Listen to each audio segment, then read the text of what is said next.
बड़ी खबर, एससी ने नोटबंदी के खिलाफ सभी याचिकाओं को खारिज कर दिया। नोटबंदी पर केंद्र सरकार का फैसला सही, सुप्रीम कोर्ट की तरफ से ये कहा गया है।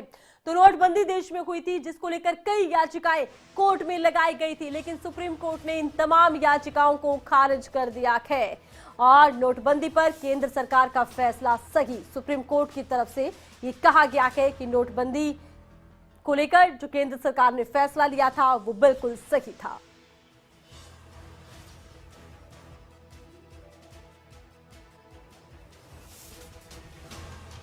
नोटबंदी पर केंद्र सरकार का फैसला सही, सुप्रीम कोर्ट की तरफ से कहा गया है। नोटबंदी के खिलाफ सभी याचिकाओं को सुप्रीम कोर्ट ने खारिज कर दिया है। नोटबंदी पर केंद्र सरकार का फैसला सही, सुप्रीम कोर्ट की तरफ से यह बड़ी टिप्पणी की गई है।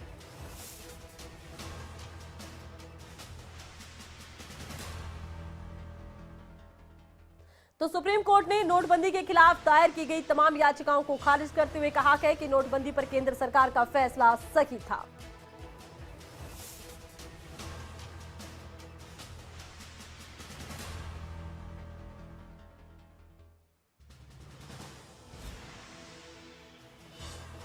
तो सुप्रीम कोर्ट ने नोटबंदी को लेकर दायर की गई तमाम याचिकाओं को खारिज कर दिया गया है।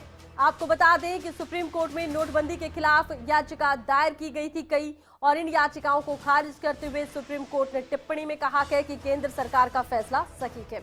और ज्यादा जानकारी के लिए मेरी सहयोगी अवंतिका यादव इस वक्त हमारे साथ जुड़ी है। जी अवंतिका, किस तरह का यह फैसला कोर्ट का सामने आया है, क्या कुछ टिप्पणी कोर्ट ने इस पर की है? बिल्कुल, देखिए आरती, जिस तरह से हमें याद है कि साल 2016 में केंद्र सरकार ने नोटबंदी का एक बहुत बड़ा फैसला लिया था, जिसमें 500 और 1000 रुपए के पुराने नोटों को बंद करने का फैसला लिया था और कहा गया था कि ये पुराने नोट अब मान्य नहीं होंगे। और उसके बाद में जिस प्रक्रिया के तहत इस पूरी नोटबंदी को लागू किया गया था, उसी प्रक्रिया को लेकर दरअसल सवाल उठाए गए थे और सुप्रीम कोर्ट में कई याचिकाएं लगाई गई थी। 58 याचिकाएं थी जिनको लेकर सुप्रीम कोर्ट ने सुनवाई की और सुप्रीम कोर्ट ने एक बहुत बड़ा फैसला दिया है कि सभी 58 याचिकाओं को खारिज कर दिया है। इसके साथ ही देखिए, ये केंद्र सरकार के लिए एक बहुत बड़ी राहत है, क्योंकि लगातार विपक्ष भी केंद्र सरकार पर आरोप लगाता रहा है, सवाल उठाता रहा है नोटबंदी को लेकर। लेकिन अब एक बड़ी बात यह है कि पूरी जो बेंच है उसने सर्वसम्मति से ये फैसला दिया है कि नोटबंदी की जो प्रक्रिया थी उसमें कहीं पर कोई भी त्रुटि नहीं है और ये प्रक्रिया बिल्कुल सही तरीके से केंद्र सरकार ने लागू की। सरकार ने और आरबीआई ने 6 महीने तक इस प्रक्रिया को लागू करने के लिए बातचीत की थी और इसीलिए अब केंद्र सरकार को ये क्लीन चिट खुद सुप्रीम कोर्ट की ओर से दी गई है। तो यानी कि ये जो सवाल उठाए जा रहे थे, हमें याद है कि जो केंद्र सरकार ने जब नोटबंदी का फैसला किया था उस समय कालाधन को समाप्त करने के लिए और नकली नोटों को समाप्त करने के लिए ये इस वजह से बड़ा फैसला ये लिया गया था।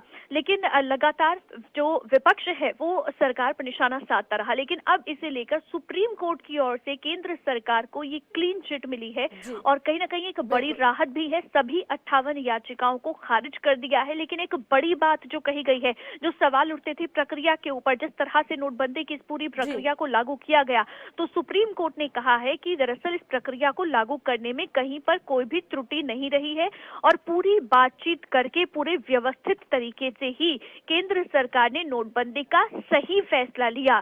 तो इस फैसले को सही बताया है सुप्रीम कोर्ट ने। अच्छा, देखिए, सुप्रीम कोर्ट ने अब फैसले को सही बता दिया है। कह सकते हैं कि अब एक तो सत्ता पक्ष के पास एक बड़ा मुद्दा आ गया है और विपक्ष के पास एक बड़ा मुद्दा था। अब विपक्ष की प्रतिक्रिया महत्वपूर्ण रहेगी और पक्ष की भी। क्या कहेंगे अवंतिका?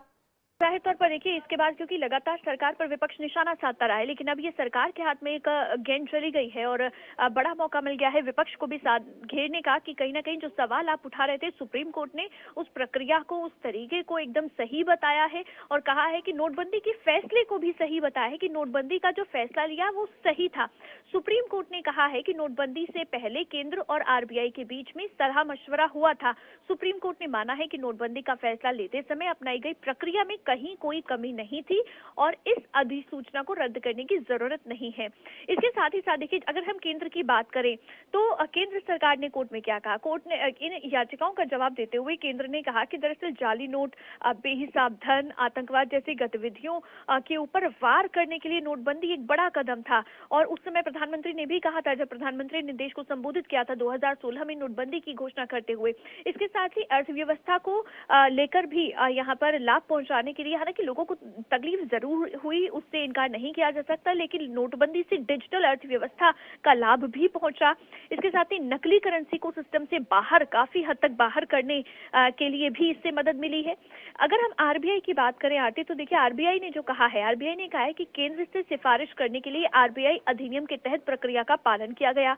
आरबीआई की केंद्रीय बोर्ड की बैठक में निर्धारित कोरम पूरा किया गया था, जिसने सिफारिश करने का फैसला किया था। लोगों को कई मौके दिए गए, पैसों को बदलने के लिए बड़े स्तर पर व्यवस्था की गई थी। यानी कि ऐसा नहीं है कि बिना कुछ सोचे समझे, बगैर किसी प्लानिंग के इतने बड़े फैसले को लिया गया था।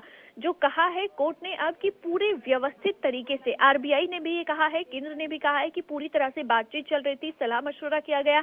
आरबीआई ने कहा है कि बहुत मौके दिए गए लोगों को इस बड़े स्तर के साथ में, इस बड़े परिवर्तन के साथ में, ताकि लोगों को कहीं पर कोई दिक्कत ना हो।